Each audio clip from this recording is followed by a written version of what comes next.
We were the couple everyone envied. I mean that in the most normal, suburban sense, not flashy, not loud. Just solid. We'd been together 15 years, married for 11 of them. Built a life brick by brick. Shared bank accounts, Spotify playlists, Netflix passwords. Grew into each other. Grew with each other. Or so I thought. She was my person. You know? My safe harbor. The one I'd text dumb memes to at 2 p.m. and plan spontaneous road trips with just because the weather looked nice that weekend. We had our ups and downs like any marriage, but there was this unspoken trust, or at least I thought it was unspoken. Turned out, it was mostly untested. That's the thing about trust. You don't really know how strong it is until something heavy drops on it. And at first, it wasn't anything dramatic. No lipstick on the collar. No sudden change in sex life. It was little stuff. Things that feel harmless until they pile up and start looking like something else. A hesitation before answering my calls. A laugh that sounded just a little too rehearsed. Her phone, always face down, always on silent. But we were busy. Work, bills, life. I chalked it up to stress. Fatigue. Maybe even early burnout. We were getting older, right? That's what people say. Marriage gets harder with time, not easier. Still, a part of me started keeping tabs. Not spying. Just paying attention. And there was one night I keep coming back to. We were watching TV, some rerun of a show we both loved. She was scrolling through her phone, half laughing at something.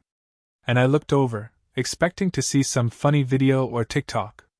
But she turned the screen away, just slightly, almost like a reflex. It hit me in the gut. Like someone had knocked the wind out of me with a single glance.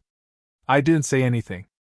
I just sat there, pretending to watch the show, heart beating like a war drum. Something was wrong. I didn't know it yet, but that was the first crack in the foundation. A hairline fracture. The kind you don't see until the whole damn wall comes down. The thing about suspicion, it doesn't shout. It whispers. Quietly. Constantly. Like a leak behind the drywall, barely noticeable at first, but slowly rotting everything it touches. That week, I couldn't shake the feeling. She wasn't distant exactly, just distracted. Like her mind was somewhere else, somewhere far away, and I wasn't invited. One night, I noticed she'd started sleeping with her phone under her pillow. That was new. Real new. I asked about it, just casually, and she smiled and said, "I don't want the kids to hear my alarm in the morning." Fair enough, I guess. But our alarm clock, the same damn one we'd used for years, sat right there on the nightstand. I let it slide. Until Saturday. She was in the shower. Her phone lit up on the bathroom counter, just once, just a preview. But my eyes caught it. And it wasn't the message that froze me, it was the name, just an initial and a heart emoji. That's it. K. Redheart. Now, I'm not a jealous guy. I'm not the type to jump at shadows. But this didn't sit right. So I did something I'd never done in all our years together. I picked up her phone. Locked, of course. But I know her passcode. She's used the same one since we started dating, the month and day of our first kiss. Ironic, right? I opened it. My hands were shaking, and not because I was scared of what I'd find, but because I already knew. There was a message. Nothing graphic. Nothing that screamed affair. Just enough. Last night was something else. Still thinking about it. And her reply? Stop. You'll make me blush. That was it. 2 little sentences that cracked my world open. I locked the phone. Set it back exactly where it was. She came out of the shower, towel around her, humming some tune I didn't recognize. I looked at her like I was seeing a stranger in my wife's skin. And she smiled at me like nothing had changed. Maybe for her, nothing had. But for me, everything had. Now, I could have confronted her right then. I could have held up the phone and said, "Who the hell is Kay?" But I didn't. Something in me wanted more than a reaction. I wanted truth, the kind you can't spin or dance around. And I knew if I pushed her too soon, she'd just lie with a prettier face on. So I played it cool. And by cool, I smiled through dinner like my insides weren't turning into soup. I listened to her talk about some dumb reality show while I replayed those 2 messages in my head on a loop. Last night was something else. Stop. You'll make me blush. That doesn't come from a friend. That's the language of secrets, of shared skin, of people who've crossed the line and tried to act like it was nothing. So I started watching. Quietly. Closely. She started going to the gym more. Staying late at work. Suddenly had girls' nights on Thursdays, not Fridays anymore, because everyone's too tired by then. One night she came home smelling like a cologne I don't wear. I asked jokingly, "New perfume?" She didn't miss a beat. "Oh yeah, sample from one of the girls." "What do you think?" I said it smelled like someone else. She laughed. But I didn't. That was the first time I saw her face twitch. Just for a second. Barely enough to notice, but it was there. The mask slipping. I realized then, she wasn't just hiding something. She was performing something. And I was the audience she thought wasn't paying attention. So, I went full detective. Not proud of it. Definitely not something I ever thought I'd do. But I figured, if she was gonna lie with a straight face, I owed it to myself to get the unfiltered version of the truth. I started with the basics. Phone records. You'd be amazed how much you can learn from call logs alone. K. Redheart was just a saved contact. But the number? Real. And it showed up often. Mostly late. Always short calls, a few texts here and there. Like they were keeping it brief, careful. I googled the number. Bingo. Belonged to a guy named Kyle. Worked at the same company. Different department. Mid-30s.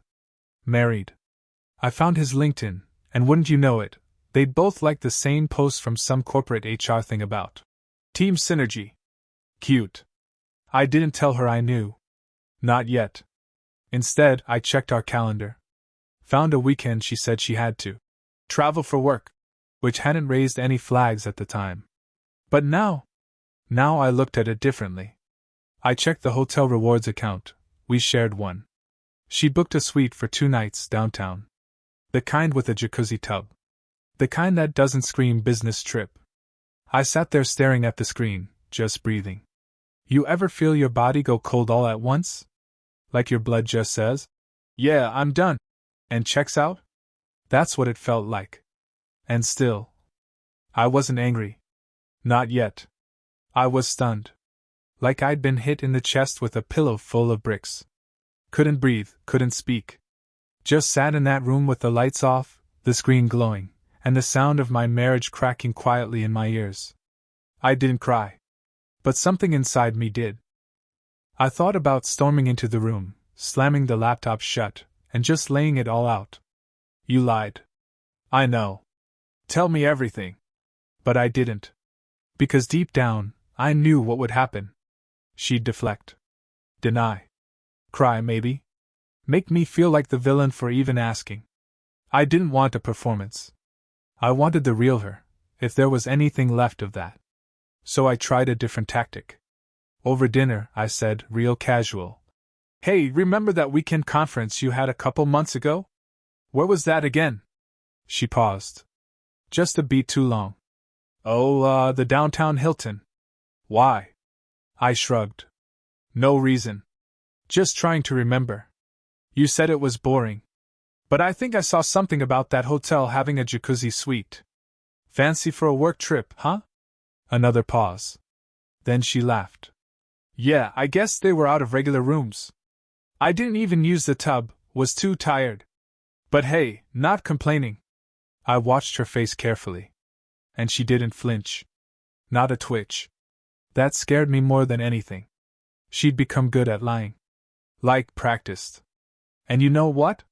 That moment told me more than any argument ever could. There was no need to yell. No need to beg for answers.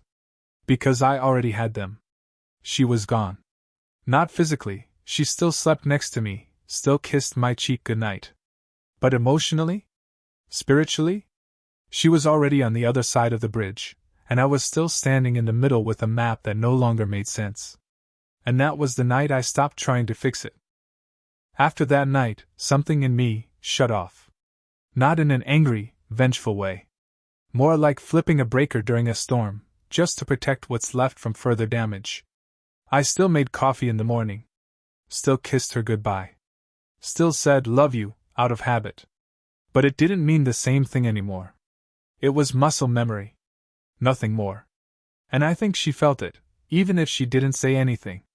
She started trying harder, oddly enough. More affection. Random compliments. Even wore that old blue dress I loved but she hadn't touched in years.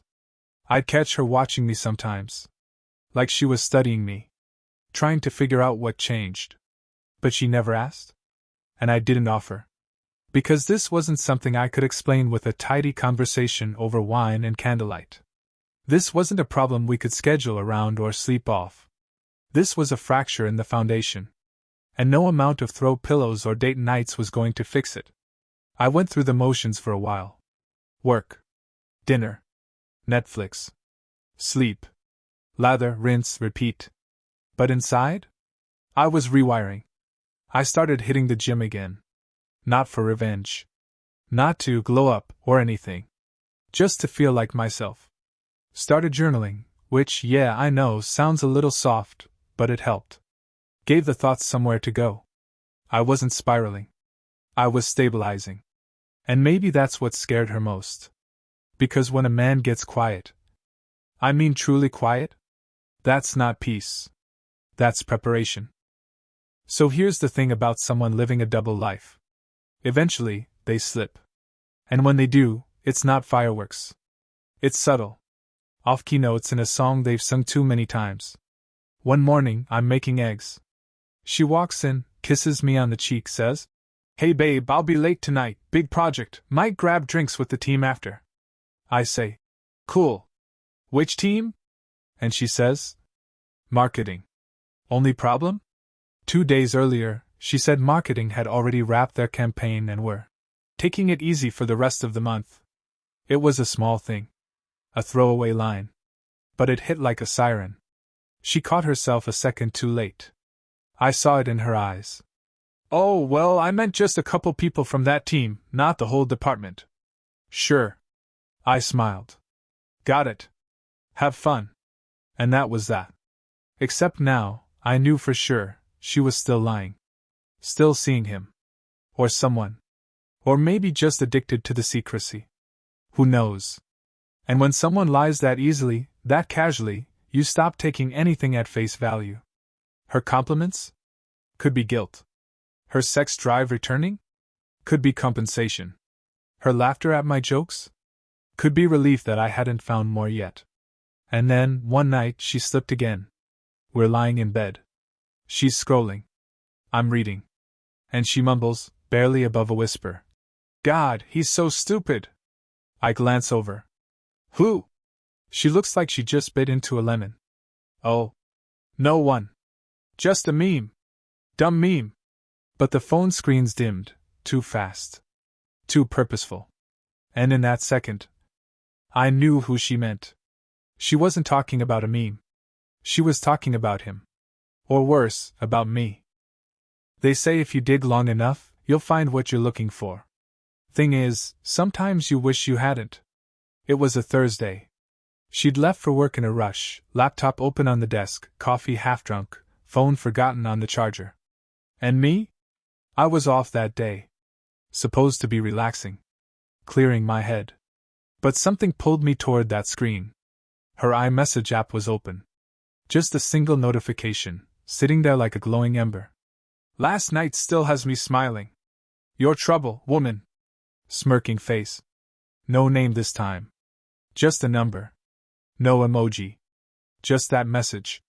I stared at it. Everything in me screamed walk away. I didn't. I opened the thread. And there it was. Dozens of messages. Late night meetups. Inside jokes. Memes. Pictures. Nothing pornographic. But intimate. Too intimate. "Wish I could see you again tonight. Can't stop thinking about that kiss in the elevator." Her replies? Light, flirty, nonchalant. Like this was her playground and I was the substitute teacher who hadn't read the lesson plan. One message stopped me cold. Don't worry, he suspects nothing. He thinks I'm just tired lately. And just like that, the mask shattered. I closed the laptop. Walked into the bathroom. Looked in the mirror. And I didn't feel rage. Or betrayal. Or heartbreak. I felt clarity. Crystal clear clarity. She'd made her choice. And now, I'd make mine. After that night, something flipped. I stopped waiting for her to confess. Stopped hoping she'd look me in the eyes and say, I'm sorry, I messed up. That wasn't coming. She'd made her move. Now it was my turn. And no, I didn't scream, didn't throw her clothes in the yard, didn't key her car. That's not how I operate. I just changed. Quietly. Sharply. Like a cold front rolling in. Started waking up earlier than her. Working out more. Cleaned up the garage, not for her, for me. I stopped asking where she was going. Stopped pretending I believed her recycled excuses. You ever see someone get uneasy because you're too calm? Yeah.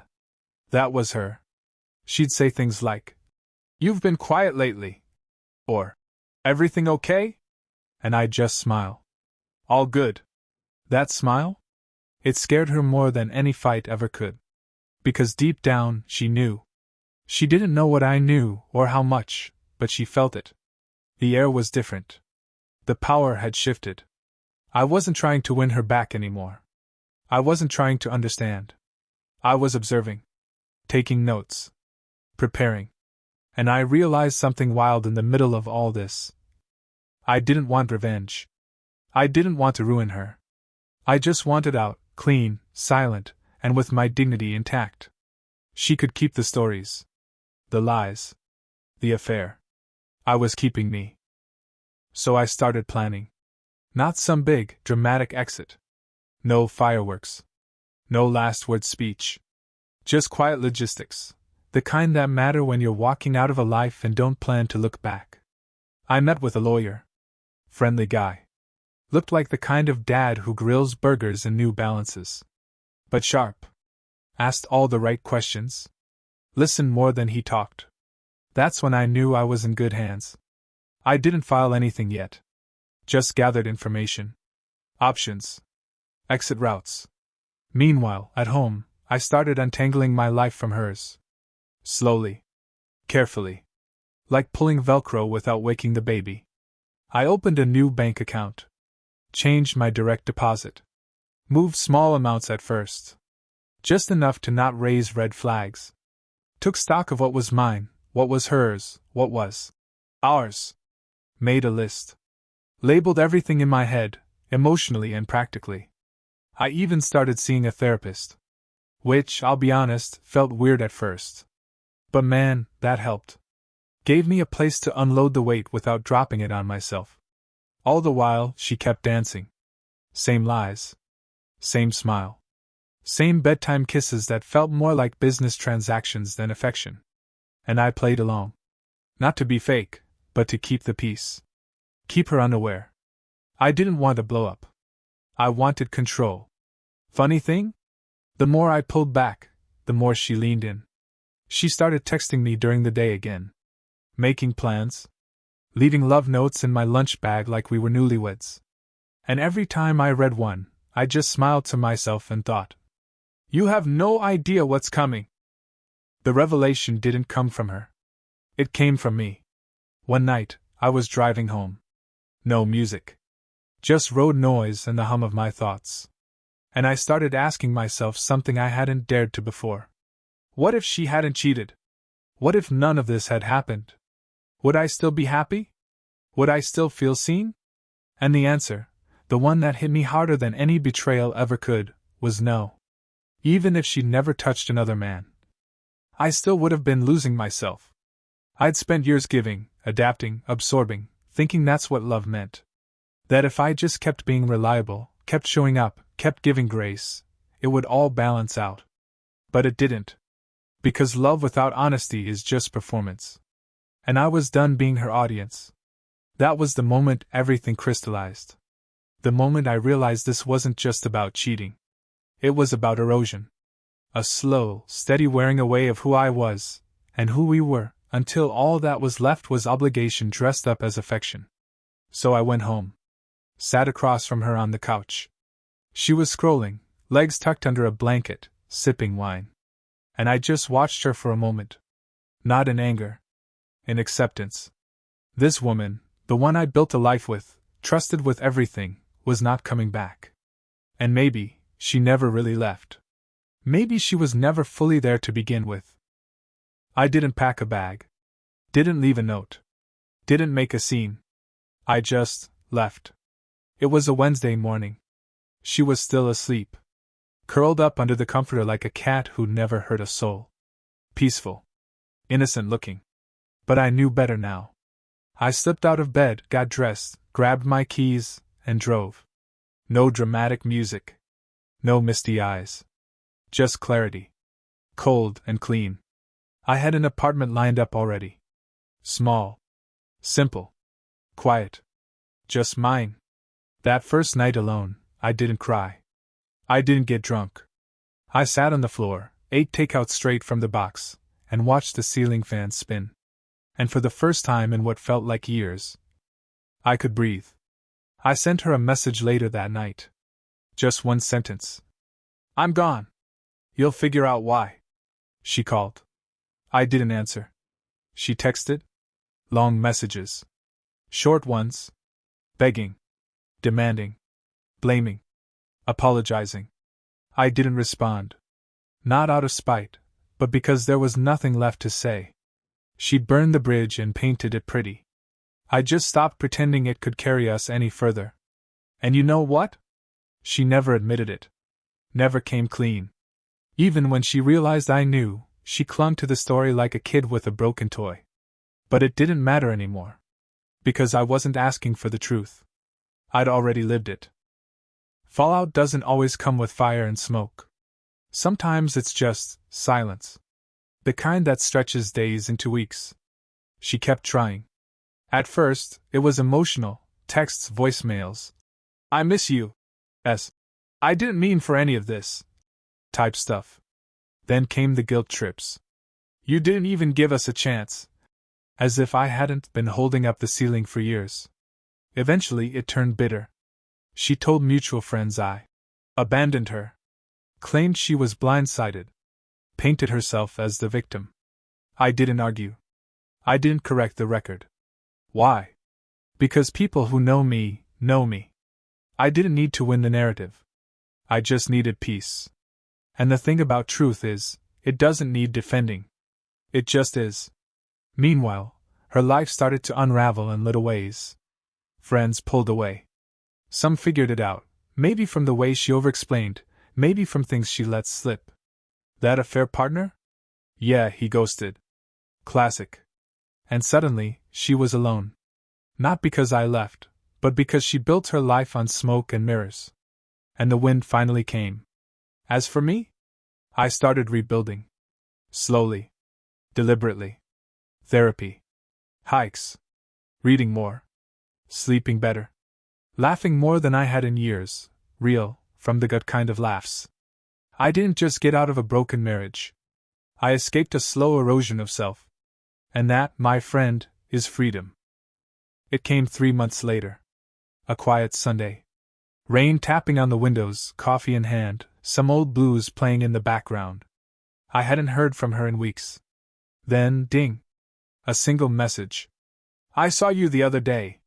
You looked happy. I just wanted to say, I'm sorry. That's all it said. No begging. No justifications. Just those 4 words, I'm sorry. I saw you. Happy. I stared at it for a long time. Not because I didn't know what to say, but because I didn't feel what I thought I would. No satisfaction. No sense of justice. Just closure. She saw me. Not as the man she thought she could lie to. Not the doormat she assumed would always be there. She saw me, finally, as someone who walked away with his spine intact. I didn't reply. Not out of malice. But because I didn't need anything from her anymore. No explanation. No apology. No redemption arc. Her chapter in my story was over. And for once, I was okay with that. Life goes on. Not in a dramatic movie montage kind of way. There's no triumphant music, no slow motion running through rain. It's quieter than that. More real. You wake up one day, and the air doesn't feel so heavy. The bed doesn't feel so empty. Your laughter doesn't feel forced. I rebuilt, slowly. Not just my home, or my routine, but me. Piece by piece. Without needing anyone's permission or apology. I made new friends. Started traveling again. Took up cooking, which, funny enough, I used to hate. Turns out, when no one's lying to your face across the dinner table, food tastes a hell of a lot better. And love? It didn't come fast. Or loud. But one day, I met someone. Someone who didn't need fixing or fixing me. Someone who just showed up real. Honest. And it hit me, I didn't need perfect. I just needed peace. Looking back now, I don't regret the years I spent in that marriage. I learned a lot. About loyalty. About silence. About how much weight one man can carry before he finally puts it down. But mostly, I learned that sometimes the most powerful thing you can do is walk away. Not for revenge. Not for applause. But for yourself. Because at the end of the day, dignity doesn't shout. It simply leaves the room, and never looks back.